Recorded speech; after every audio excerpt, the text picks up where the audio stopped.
بسم الله الرحمن الرحيم. ألف لام را، تلك آيات الكتاب المبين.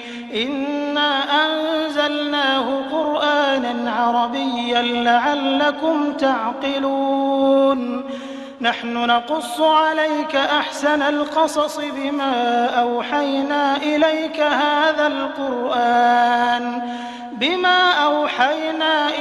هذا القرآن وإن كنت من قبله لمن الغافلين. إذ قال يوسف لأبيه يا أبت إني رأيت 11 كوكبا والشمس والقمر رأيتهم لي ساجدين. قال يا بني لا تقصص رؤياك على إخوتك فيكيدوا لك كيدا، إن الشيطان للإنسان عدو مبين. وكذلك يجتبيك ربك ويعلمك من تأويل الأحاديث ويتم نعمته عليك وعلى آل يعقوب كما أتمها على أبويك من قبل إبراهيم وإسحاق، إن ربك عليم حكيم.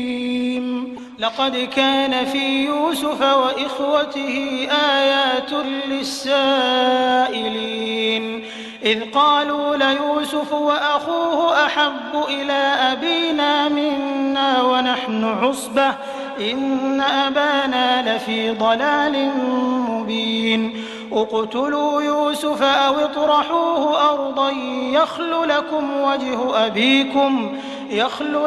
وجه أبيكم وتكونوا من بعده قوما صالحين. قال قائل منهم لا تقتلوا يوسف وألقوه في غيابة الجب يلتقطه بعض السيارة إن كنتم فاعلين. قال قائل منهم لا تقتلوا يوسف وألقوه في غيابة الجب يلتقطه بعض السيارة إن كنتم فاعلين. قالوا يا أبانا ما لك لا تأمنا على يوسف وإنا له لناصحون، أرسله معنا غدا يرتع ويلعب وإنا له لحافظون.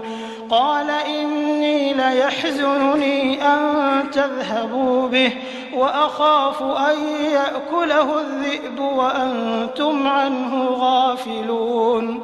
قالوا لئن أكله الذئب ونحن عصبة إنا إذا لخاسرون.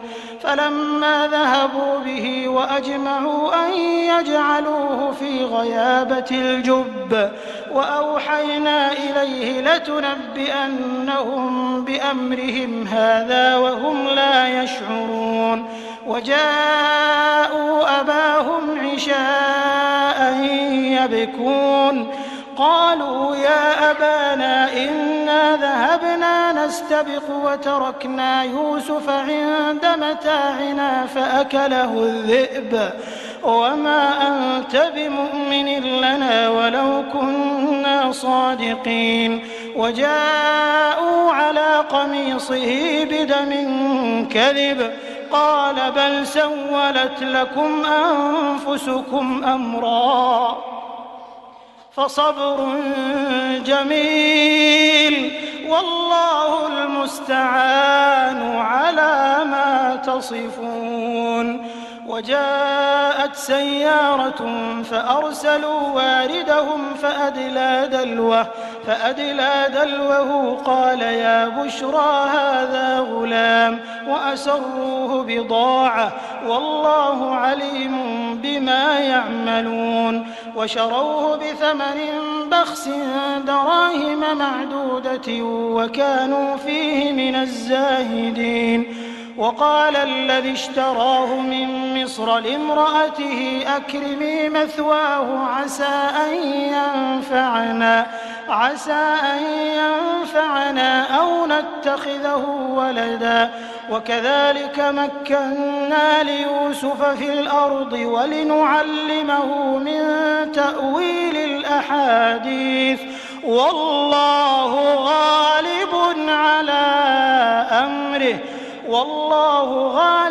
على أمره ولكن أكثر الناس لا يعلمون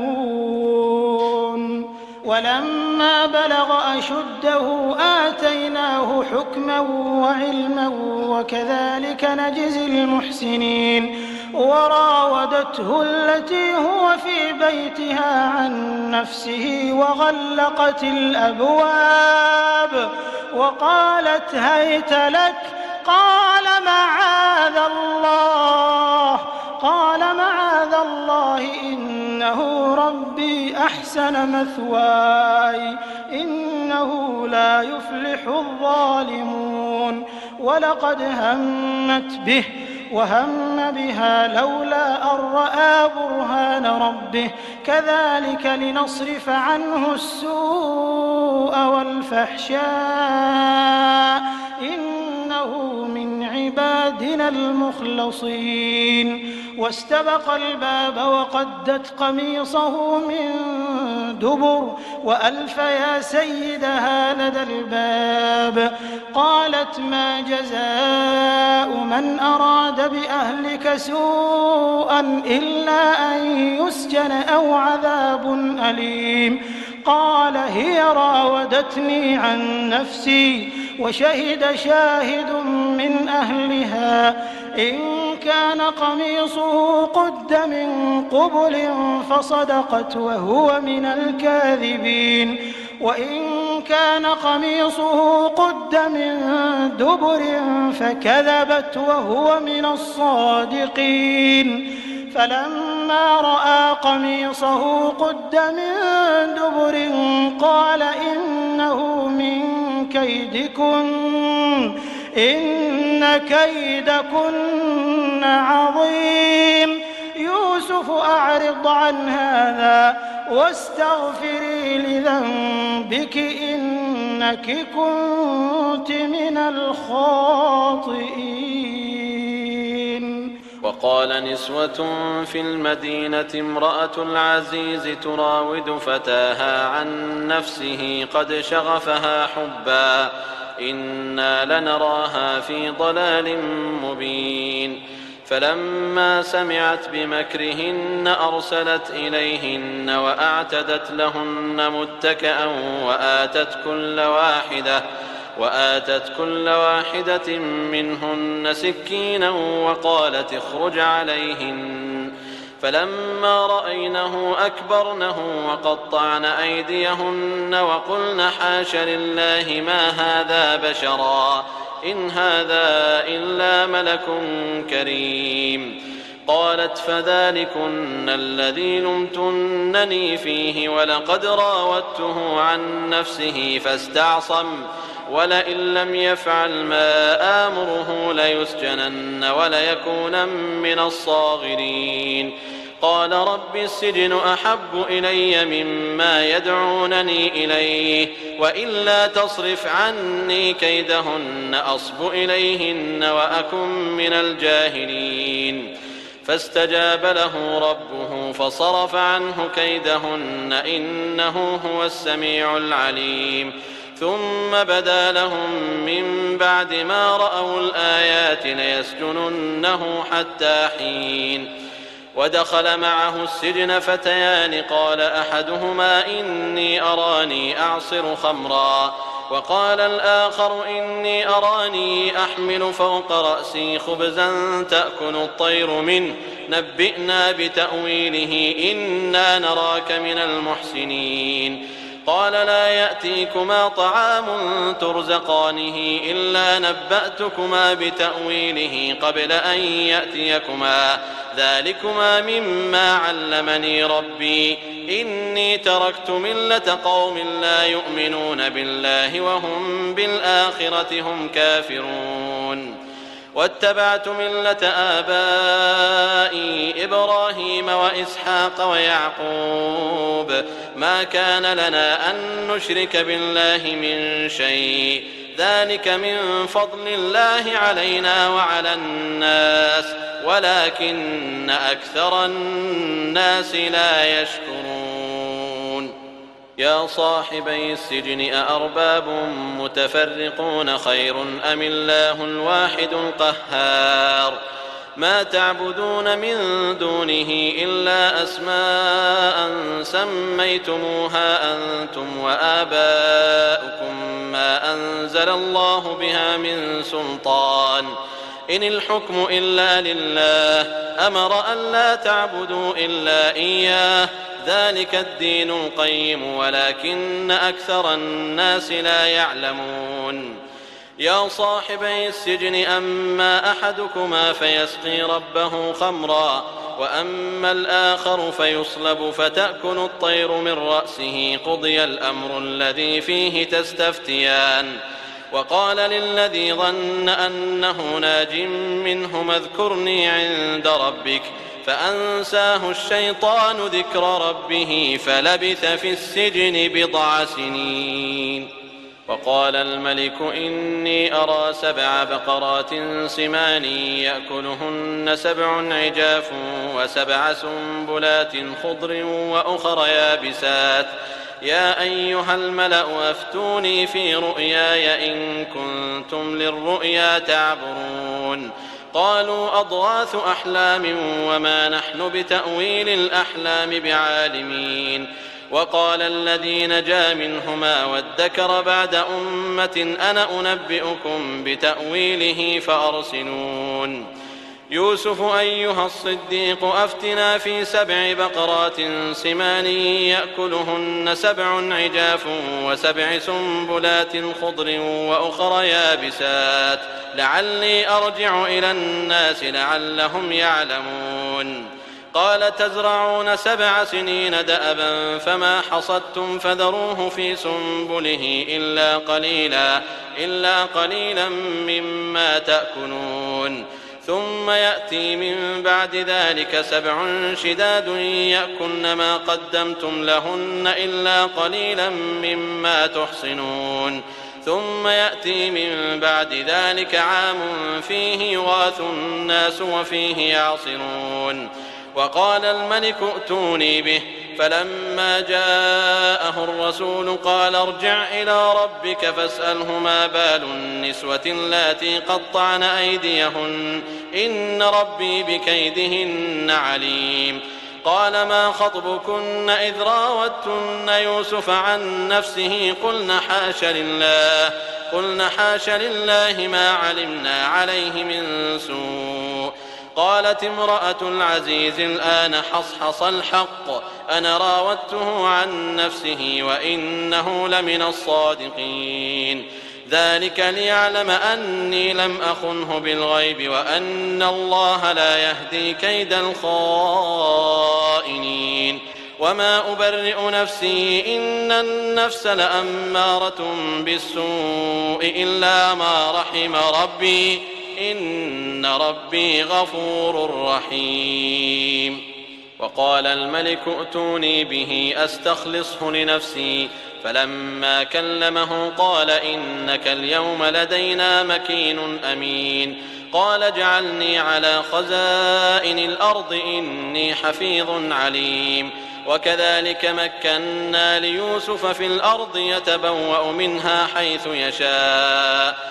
نصيب برحمتنا من نشاء ولا نضيع أجر المحسنين ولأجر الآخرة خير للذين آمنوا وكانوا يتقون وجاء إخوة يوسف فدخلوا عليه فعرفهم وهم له منكرون ولما جهزهم بجهازهم قال ائتوني بأخ لكم من أبيكم ألا ترون أني أوفي الكيل وأنا خير المنزلين فإن لم تأتوني به فلا كيل لكم عندي ولا تقربون قالوا سنراود عنه أباه وإنا لفاعلون. وقال لفتيانه اجعلوا بضاعتهم في رحالهم لعلهم يعرفونها إذا انقلبوا إلى أهلهم لعلهم يرجعون. فلما رجعوا إلى أبيهم قالوا يا أبانا منع منا الكيل فأرسل معنا أخانا نكتل وإنا له لحافظون. قال هل آمنكم عليه إلا كما أمنتكم على أخيه من قبل فالله خير حافظا وهو أرحم الراحمين. ولما فتحوا متاعهم وجدوا بضاعتهم ردت إليهم قالوا يا أبانا ما نبغي هذه بضاعتنا ردت إلينا ونمير أهلنا ونحفظ أخانا ونزداد كيل بعير ذلك كيل يسير.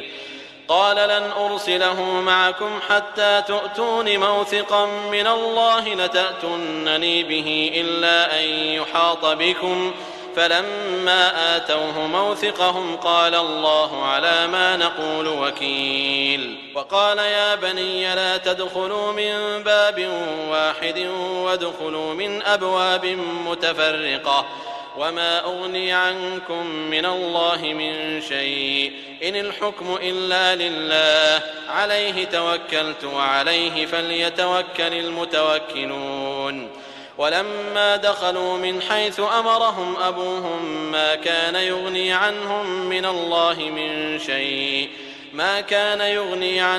من الله من شيء إلا حاجة في نفس يعقوب قضاها وإنه لذو علم لما علمناه ولكن أكثر الناس لا يعلمون. ولما دخلوا على يوسف آوى إليه أخاه قال إني أنا أخوك فلا تبتئس بما كانوا يعملون. فلما جهزهم بجهازهم جعل السقاية في رحل أخيه ثم أذن مؤذن أيتها العير إنكم لسارقون. قالوا وأقبلوا عليهم ماذا تفقدون قالوا نفقد صواع الملك ولمن جاء به حمل بعير وأنا به زعيم. قالوا تالله لقد علمتم ما جئنا لنفسد في الأرض وما كنا سارقين. قالوا فما جزاؤه إن كنتم كاذبين. قالوا جزاؤه من وجد في رحله فهو جزاؤه كذلك نجزي الظالمين.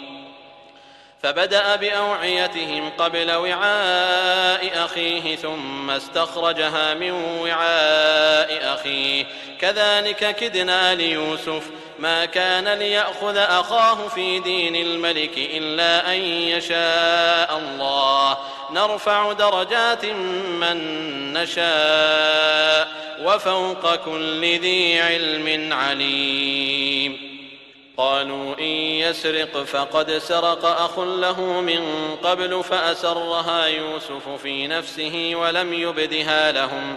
قال أنتم شر مكانا والله أعلم بما تصفون.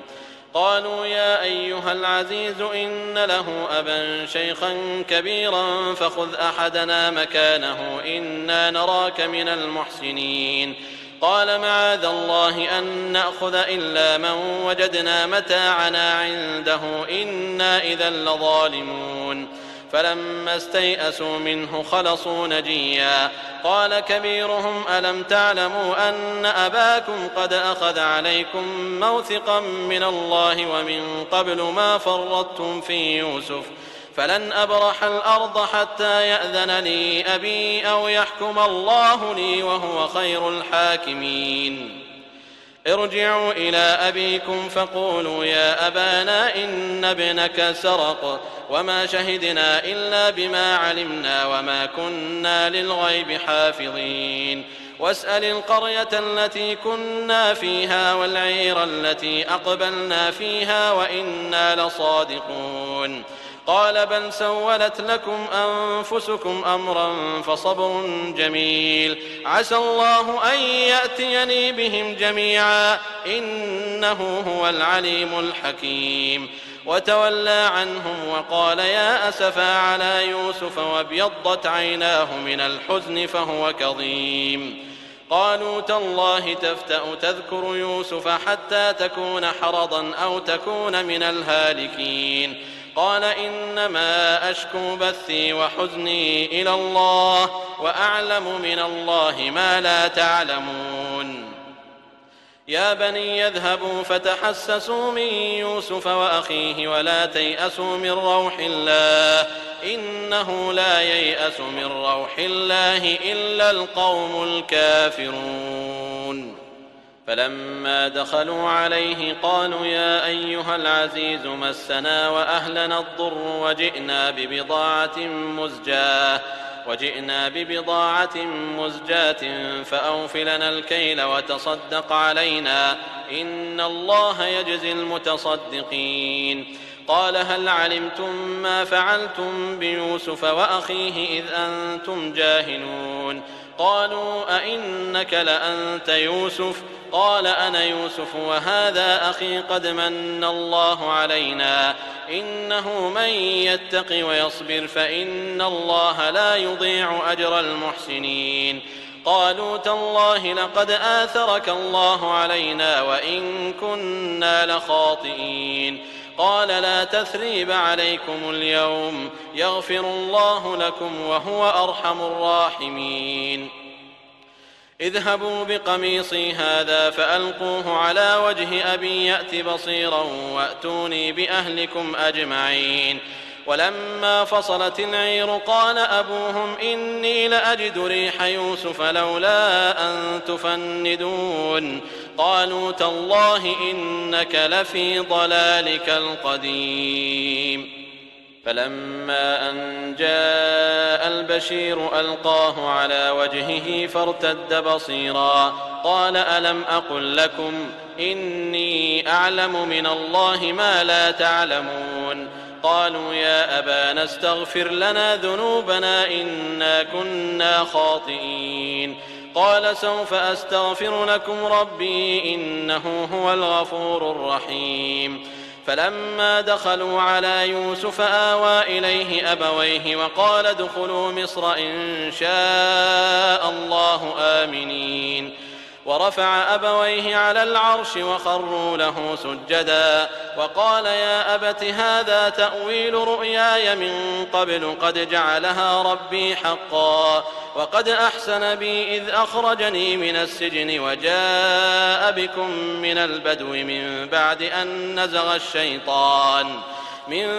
أن نزغ الشيطان بيني وبين إخوتي إن ربي لطيف لما يشاء إنه هو العليم الحكيم.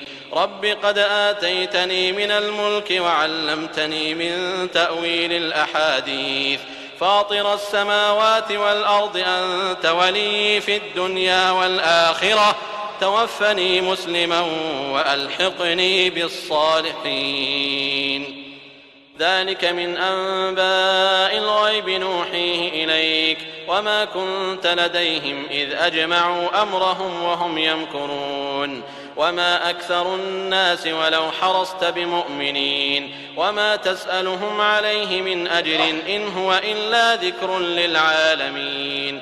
وكأي من آية في السماوات والأرض يمرون عليها وهم عنها معرضون وما يؤمن أكثرهم بالله إلا وهم مشركون. أفأمنوا أن تأتيهم غاشية من عذاب الله أو تأتيهم الساعة بغتة وهم لا يشعرون. قل هذه سبيلي أدعو إلى الله على بصيرة أنا ومن اتبعني وسبحان الله وما أنا من المشركين. وما أرسلنا من قبلك إلا رجالا نوحي إليهم من أهل القرى أفلم يسيروا في الأرض فينظروا كيف كان عاقبة الذين من قبلهم ولدار الآخرة خير للذين اتقوا أفلا تعقلون. حتى إذا استيأس الرسل وظنوا أنهم قد كذبوا جاءهم نصرنا فنجي من نشاء فنجي من نشاء ولا يرد بأسنا عن القوم المجرمين. لقد كان في قصصهم عبرة لأولي الألباب ما كان حديثا يفترى ولكن تصديق الذي بين يديه وتفصيل كل شيء وهدى ورحمة لقوم